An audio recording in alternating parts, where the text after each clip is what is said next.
మీనరాశి. మీనరాశి వాళ్ళకి ఈ వారం అంతా కూడా గత వారానికి ఈ వారానికి పెద్దగా మార్పులు ఏం కనబడటం లేదు. అయితే వివాహ సంబంధాలు, వివాహ ప్రయత్నాలలో కొంత పురోభివృద్ధి కనపడుతోంది.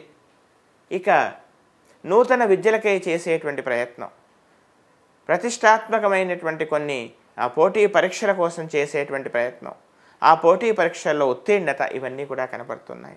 ఉద్యోగస్తులు ముఖ్యంగా అధిక పని భారం, ఎదుటి వాళ్ళు మెచ్చుకుంటున్నా కొద్దీ మీరు ఎక్కువగా పని చేయటం, తద్వారా మానసికంగా శారీరకంగా ఎంత అలసట చెందినా కానీ ఆ అత్యుత్సాహంతో మీరు ఎక్కువగా పని భారాన్ని మీరు భరించాల్సిన పరిస్థితులు ఇవన్నీ కూడా కనపడుతూ ఉన్నాయి. ఇక ప్రయాణాల్లో తగు జాగ్రత్తలు అవసరం. ప్రయాణాల్లో విలువైనటువంటి డాక్యుమెంట్స్ కానీ, విలువైనటువంటి వస్తువులు కానీ తగు జాగ్రత్తగా భద్రపరచుకోవాల్సిందిగా చెప్పవలసినటువంటి ముఖ్యమైనటువంటి గమనిక. అంతేకాకుండా ముఖ్యంగా స్నేహితుల వల్ల కొంత మీకు మేలు జరిగేటువంటి అవకాశం కూడా కనపడుతోంది.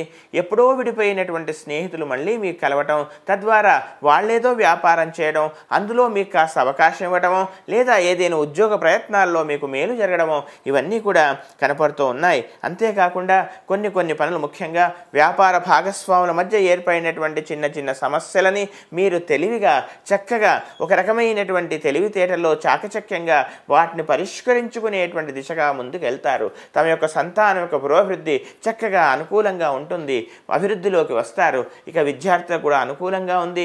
ఎక్కువగా కృషి చేయండి, తద్వారా మీకు మేలు జరుగుతుంది. కానీ కాలయాపనే ప్రధాన శత్రువుని గ్రహించండి. వివాహ ప్రయత్నాలు చేసేటువంటి వాళ్ళకి అనుకూల వాతావరణం వారాంతంలో.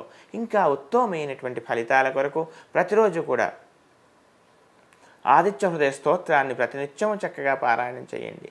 శ్రీరామ రక్షా స్తోత్రం అన్ని విధాలా కాపాడుతుంది. కానీ చంద్ర శుక్ర ఈ ధ్యాన శ్లోకాలు చేయడం వల్ల కూడా మీకు మేలు జరుగుతుంది.